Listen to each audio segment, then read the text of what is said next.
तो गजब हो गया। शपथ से पहले ही 97 सीटों पर धांधली का महा खुलासा हुआ। वीडियो हुआ लीक। अब क्या कोर्ट कराएगा दोबारा मतदान? स्वागत है आप सभी का। आप देख रहे हैं द राजनीति का विशेष सेगमेंट खबर और विश्लेषण। मैं हूं जबार खान। तो क्या बिहार में वाकई एनडीए के 202 सीटें आने के पीछे दरअसल चुनाव आयोग ने ऐसा मैकेनिज्म तैयार किया था शाह के आदेश पर, जिसकी भनक किसी को न लग सके? आखिर कौन सा रास्ता अपनाया था शाह के इशारे पर ज्ञानेश कुमार ने कि बिहार के अंदर सांप भी मर जाए और लाठी भी ना टूटे? आखिर 97 सीटों पर किस तरीके से महाधांधली की गई, जिसकी खबरें आ रही हैं और जो वीडियो लीक हुआ है वो तो आपको सन्न कर देगा। विस्तार से दोस्तों आपको सब कुछ बताते हैं। चंद मिनट मेरे साथ में जरूर बने रहें। दोस्तों, बिहार में नतीजे आने के बाद में बिहार से लेकर के दिल्ली तक खलबली एनडीए के भीतर मची तो है ही है। नीतीश कुमार मोदी और शाह को झटके पर झटका दे रहे हैं, मगर इस बीच में एक ऐसा झटका लगा है शाह और ज्ञानेश को, जिसका असर कोर्ट में क्या दिखेगा ये तो आने वाला दिन तय करेगा। दोस्तों, अभी बिहार में शपथ भी नहीं हुआ और कहते हैं ना कि सिर मुड़ाते ही ओले पड़ना।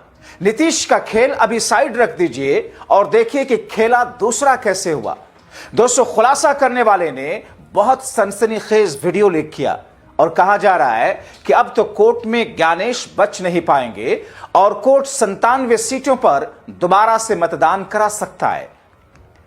अब चूंकि यह कहा जा रहा है कि मामला कोर्ट में पहुंच रहा है और ऐसी स्थिति में 97 सीटों पर दोबारा अगर मतदान हुआ तो फिर आप सोच सकते हैं कि स्थितियां कैसे पलटेंगी। मगर सबसे पहले मैं आपको कुछ फैक्ट और फिगर दिखा देता हूं। क्या पैटर्न अपनाया गया था ज्ञानेश के जरिए, जिसका खुलासा हो रहा है, और उसके बाद में जो वीडियो लीक हुआ वो। सबसे पहले एक बड़े मीडिया हाउस की रिसर्च आपको दिखाता हूं कि कैसे 1,32,00,000 संदेहास्पद वोट डाले गए बिहार के अंदर।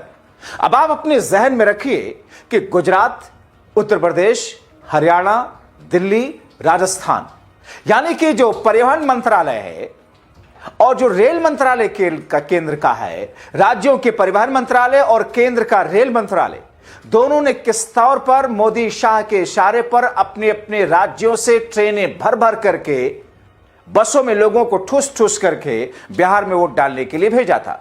सबसे पहले आप रिपोर्टर कलेक्टिव के आंकड़े देखिए। दोस्तों, देश के एक बड़े मीडिया हाउस रिपोर्टर्स कलेक्टिव ने जो रिपोर्ट तैयार की है उसमें बड़े स्तर पर वोट काटे गए और फर्जी वोट किए गए। अब आपको मैं अपना आंकड़ा जल्दी से दिखा देता हूं, कैसे जितने वोट बढ़ाए गए थे उसने खेल कर दिया एसआईआर के अंदर और बीजेपी जीत गई। अब देखिए दोस्तों, इस स्क्रीनशॉट को एक एक करके आप देखते जाइए कैसे भारतीय जनता पार्टी ने एजियाओ में किस तरीके से जीत हासिल की है। यानी कि जो वोट बढ़ाए गए एसआईआर के अंदर इस विधानसभा में, उसका मार्जिन आप देख लीजिए और भारतीय जनता पार्टी की जीत की मार्जिन को देखिए और उसके बाद में अंदाजा लगाइए। यह एजियाओ गांव विधानसभा क्षेत्र का मामला है। विक्ट्री मार्जिन है सिर्फ 95 वोट की और वोट डिलीट किए गए 12,548। इसके बाद में दूसरा आप देखिए, ये बलरामपुर है। एनडीए का प्रत्याशी यहां पर जीतता है 389 वोटों से और वोट डिलीट किए गए 17,675।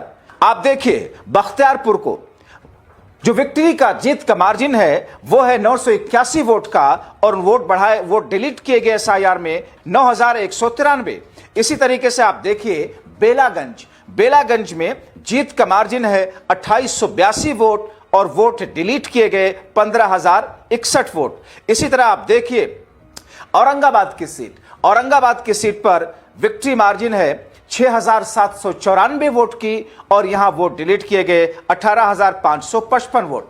दरअसल दोस्तों, ये सारी की सारी स्थितियां ये दर्शाती हैं कि किस तौर पर चुनाव आयोग ने जो वोट डिलीट किए, उन डिलीशन में भारतीय जनता पार्टी की जो बहुत कम विक्ट्री मार्जिन है, जहां पर पहले वो हार रही थी, मगर जहां पर वोट डिलीट किए गए उन जगहों पर बीजेपी जीत गई है। और ऐसी कम से कम 97 ऐसी सीटें हैं दोस्तों जहां पर वो डिलीशन और भारतीय जनता पार्टी या फिर एनडीए के किसी प्रत्याशी की जीत हुई बहुत कम मार्जिन से। यानी कि जितने वोट डिलीट चुनाव आयोग ने किए थे उस सीट पर भारतीय जनता पार्टी को फायदा हुआ। अब आपको वीडियो दिखाता हूं जिससे दूध का दूध और पानी का पानी हो जाएगा। देखिए दिल थाम करके और सुनिए, सोचिए, दिमाग लगाइए किस तौर पर भारतीय जनता पार्टी ने यह खेला किया है। कितने आसानी के साथ सरल शब्दों में सरल जी ने इस वीडियो में जो बातें दर्शाई हैं बहुत ही सनसनीखेज हैं और इसीलिए कहा जा रहा है कि कोर्ट में मैटर जा रहा है और कोर्ट इस पर अपना फैसला सुनाएगा। 97 सीटों पर दोबारा मतदान हो सकता है।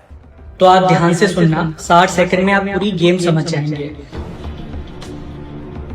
और अगर आपने एक बार इस पैटर्न को देख लिया तो फिर इसे अनदेखा नहीं कर पाएंगे। हर एक सीट जहां एनडीए ने महागठबंधन को हराया है, एसआईआर में जितने वोटर्स डिलीट हुए हैं वो जीत के मार्जिन से ज्यादा निकले हैं। मैं आपको कुछ एग्जाम्पल देता हूँ। अगाई गांव करके एक सीट है जहां पे 12,500 समथिंग वोटर्स डिलीट हुए, विक्ट्री मार्जिन सिर्फ 95। बलरामपुर में 17,500 वोटर्स डिलीट हुए, विक्ट्री मार्जिन सिर्फ 389। बख्तियारपुर में 9,200 वोटर डिलीट हुए, विक्ट्री मार्जिन 981। बेलागंज में 15,200 वोट डिलीट हुए, विक्ट्री मार्जिन 2,800। औरंगाबाद में 18,500 वोट डिलीट हुए, विक्ट्री मार्जिन 6,700। ये सारी सीट्स पिछले चुनाव में महागठबंधन के पास थी और इस बार एनडीए ने जीती है। और मैं अब तक 150 सीट्स के रिजल्ट देख चुका हूं और एसआईआर से उसको टैली कर चुका हूं।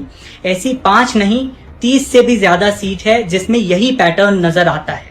और सुनिए, I have not come across a single seat जहां पर महागठबंधन जीता हो, लास्ट टाइम वो सीट एनडीए की हो और उसका विक्ट्री मार्जिन डिलीटेड वोटर से कम है। तो क्या ये सहयोग था या ये प्रयोग था? ये बिल्कुल सहयोग नहीं था। इसमें आप फर्दर डिग करेंगे तो एक और इंटरेस्टिंग पैटर्न निकल कर आएगा। जहां महागठबंधन जीत भी गया है वहां मार्जिन गिरा है जहां जितना डिलीशन सबसे ज्यादा हुआ है। फॉर एग्जाम्पल, ब्रह्मपुर करके एक सीट है, लास्ट टाइम आरजेडी के शंभुनाथ यादव जीते थे यहां से 51,000 वोट से। इस बार उनकी विक्ट्री मार्जिन वो गिर के 3,000 हो गई और एसआईआर में यहाँ पे 16,000 वोट डिलीट हुए थे।